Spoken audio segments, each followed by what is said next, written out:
What is up, everybody? I am Josh Garcia. Welcome back to the Revive Motor YouTube channel. Today I am under a bridge because I'm going to shoot that car right there, which that's Greg, and he happens to own that thing. We're going to find out a lot more about it shortly, but right now it's about midday, so the sun's really bad, so I figured come to a shady spot, both literally and figuratively, to shoot some pictures of this thing. And then we're going to head back to our studio and get some more info, kind of do an interview and go from there. So for right now, I'm going to shoot some pictures.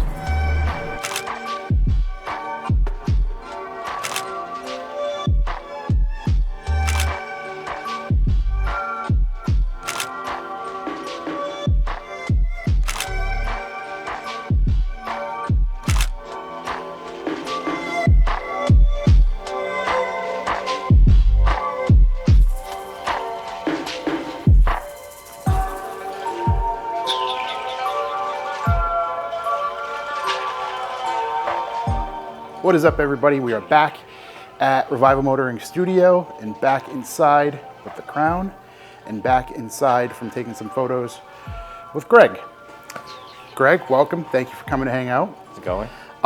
Please tell us what this actually is and what year it is. So it's a 1974 Toyota Crown, and it got it from a dealership in Rainham. It was sitting out as an advertisement from there. So, but before that, it was in a movie, and that's why it was painted like Taxi. What movie was it in? The Sea of Trees, and Matthew McConaughey in it. He basically took a taxi from the airport to a forest, and that was basically where this was filmed in. It was filmed in Purgatory Chasm in Massachusetts. Okay. So, but How, you said it sat at a Toyota dealership. How long did it sit at the dealership? roughly 5 years. I had seen it years before, and I stopped by. I have a Toyota Celica as well, so I stopped by with that, took pictures next to it, and then I happened to see it for sale on Facebook Marketplace, and I ended up picking it up from there. It was totally destroyed. It had been sitting out for 5 years and just basically rotting away and didn't run or anything like that, so I picked up for two grand actually, which is a really good deal. That's awesome. Yeah.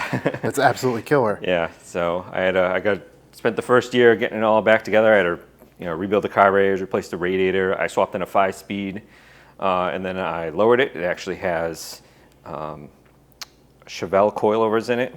I was able to figure out that the springs are the same size and they would fit in the pocket because this is a full frame car. Yep. So it has an upper and lower A-arm in it, and I was able to fit those in there. Same thing with the springs in the back are from a Chevelle. So I was able to lower it that way. How do you figure that out? Like, how does that? Measurements. Okay. I just measure. I'm an engineer by trade, so Okay. I did a bunch of measurements and took the spring out, basically measured it, and then started Googling different size springs and stuff. And Yep. I knew that the suspension setup was similar to the front of an A-body GM car, so I just happened to check to see, and they were the same, and I went with it. So Pretty. yeah. That's pretty good. Yeah, That's pretty good. And the 5-speed is actually out of a 1980 Supra, because this engine is similar to the engine that was in that. Okay, so spacing wise and everything. Yep. What about mounting up the trans? Did you have to? It fits right in there. It's pretty much the same thing. This originally had a 4-speed in it, and I swapped to a 5-speed just for better traveling on the highway and stuff like that. So now I can go like 75, 80 on the highway and not have to worry about revving at 4,000 RPMs. Right. Before, so. If you actually, you recently painted it. Yes. Yep. It was pretty much done over. I had to replace the whole nose. I had to get a whole nose from Japan. Luckily, it came with the fender mirrors too, so I lucked out on that because it didn't have those before. So, fender's hood. I had to replace the trunk. Got a new trunk too, and then basically fix a whole bunch of rot. The bottom of the doors are rotted. Some spots on the quarter panel, the lower quarter panel, the whole back between the glass and the trunk was all rotted. So, had to fix all that. Started in February and just got it finished like a week ago. So. Almost about 6 months to do all that. So. And you did everything yourself? I did all the body work. My dad helped me with some of the body work because he was a body man by trade, so he came by and helped me with some sanding and some finished work on the Bondo and stuff like that because it takes a little bit of a touch to do that. And then I had my friend Sean. He ended up painting it at his place because I don't have an air compressor that's big enough, so he ended up spraying it for me. And We laid out all the stripes and just painted it all up. And then my friend Sarah Yang, she did all of the decals. The graphics. I was Yep. going to say, those are Yeah, like those hot are off all- the press, right? Yep, those are all decals. I just put those on yesterday. I was going to say, because I spoke to you probably a week or so ago Yeah. about trying to make this happen, shoot some photos and stuff. Okay, can you tell us about the motor? Yeah, it's a 2-liter, 6-cylinder. It has a factory-style SU carburetor setup, which is actually kind of rare for this year. They only were available on this engine that I know of. I couldn't find any details about how to rebuild them or anything. So I rebuilt those. I made this air cleaner up for it because I couldn't find a factory air filter either. So made that. The radiator is actually out of an S15 because the old radiator had a hole in it. And it was like something like $100 for this radiator or like $400 to recore the other one, and this made a lot more sense to me. Yeah. So I made that fit, and I was able to use like factory hoses, and I had to convert to electric fans, which I'm fine with.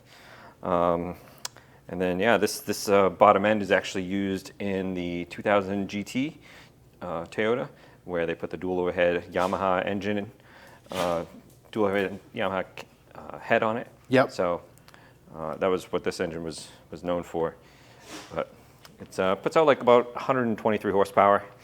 It rides pretty comfortably. It driving on the highway 75, 80, no problem. Yeah, It's pretty good. comfortable overall. Yeah, it gets pretty good gas mileage too because it's only 2 liters, so Yeah. it's not bad. How many? I know you've said you had about a year and a half. Just finished the Yeah. paint. How did you get to drive it much before you dove into it? Or Oh yeah, I drove it the entire year probably before I started working on it altogether. Okay. So I drove it all over the place. I don't remember how many miles I put on it, but 'cause Yeah. it's in kilometers, so I never keep track. But yeah, I drove all over the place. So yeah, it's definitely very reliable. It's Toyota, so I haven't had any breakdowns besides the radiator, which was the only thing that I had an issue with. right, and that's Yeah. something on such an old car. Yeah, You know. and I didn't even know it was bad. It had a small hole in it, and I was driving it around, and it started like steaming, and I couldn't figure out what it was. And then I thought it was overheating. Then I finally realized it had a hole in it. Huh.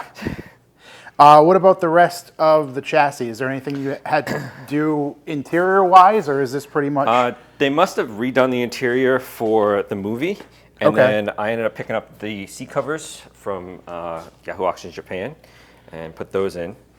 So, because that's a big Japanese taxi thing, so I definitely had to add that in. Yeah. What are they? I always forget the name of them. What is the name that there's like a specific. Yeah, I don't even know. I can't remember it because we often say it. Yeah. Here, I'm sure Chuck or Corey would know. Kind of like doily seats. Yeah, exactly. But yeah, no, it's pretty clean. They must have redone it before the movie.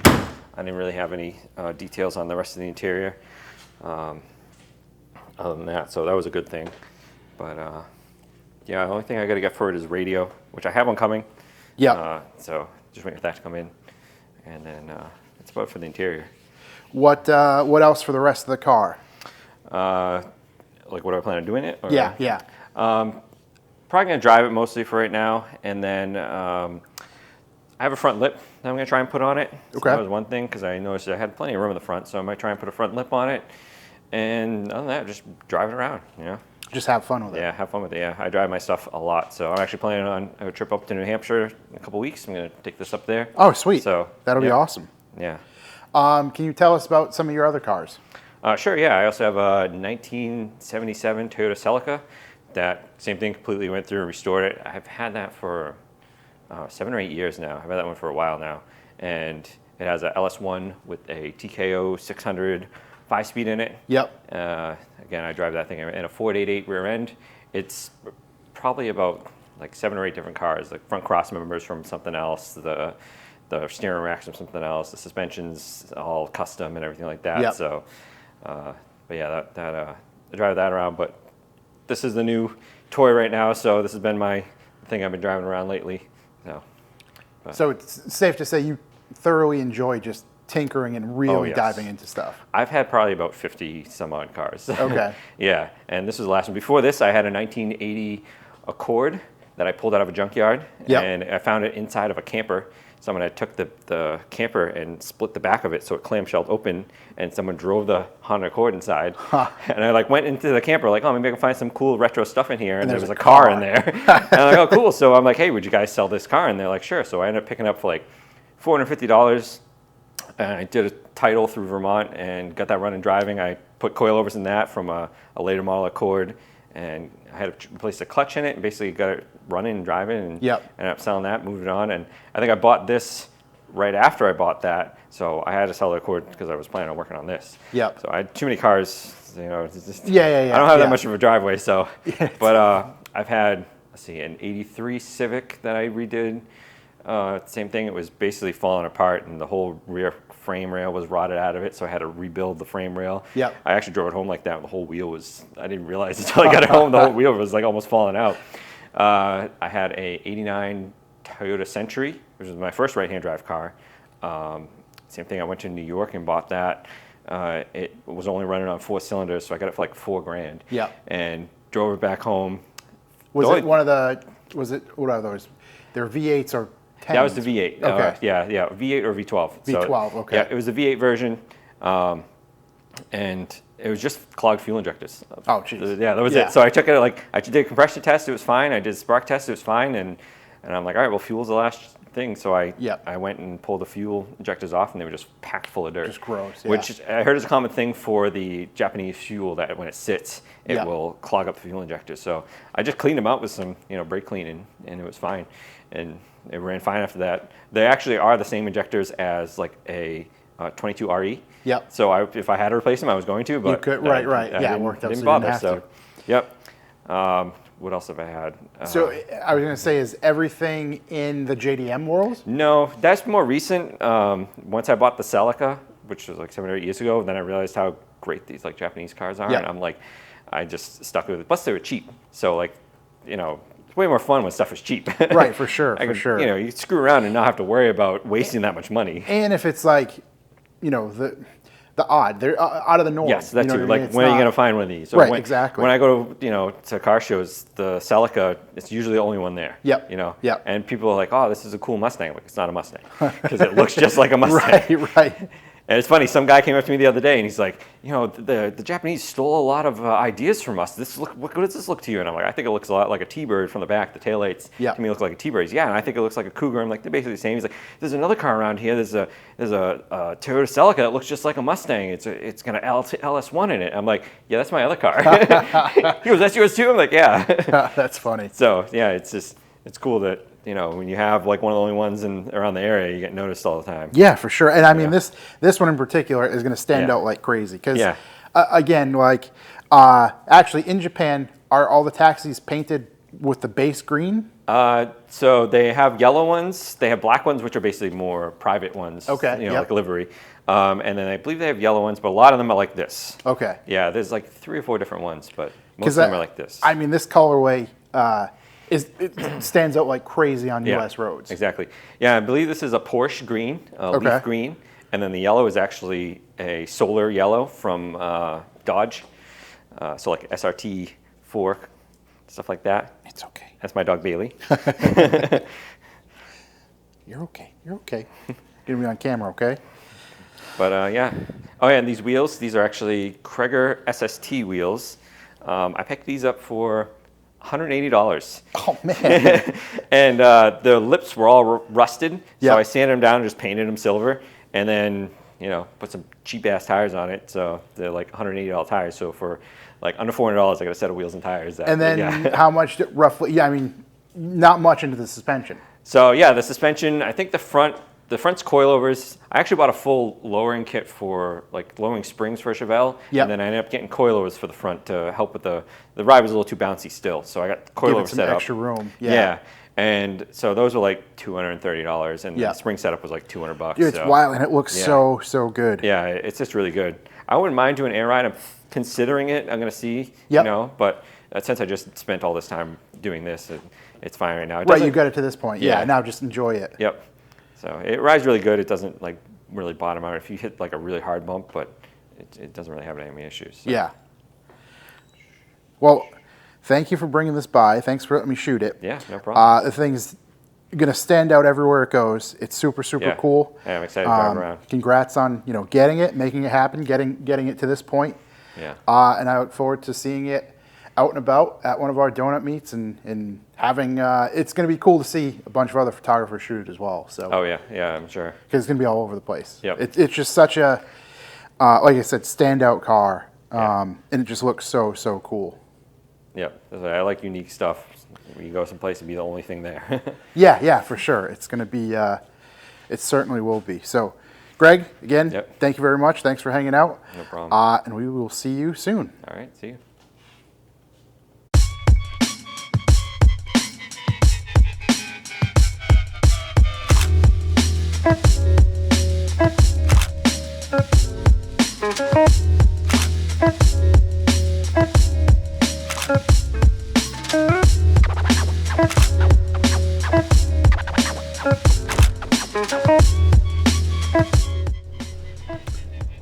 Okay, so that was fun. Again, huge shouts to Greg, Greg Andrews, for coming to hang out. Let me take some photographs of the car, talk about the car with us here. I'm just cleaning everything up, put the potato back, got the trophy truck standing there for Chuck. Let me know if you enjoyed seeing it here. I kind of want to mess with using our space here a little bit more. I have to change some lights, things of that nature, make things a little bit more evenly lit. But I don't know, I think it's cool doing it inside here for those little interviews, and it was nice and cool while it's like 95 out. But yeah, also, shameless plug, we have these hats for sale currently in our store. Go snag them, support Revival. Thank you for watching the channel. Like, comment, subscribe, all that good stuff. We will see you next time. I'm out.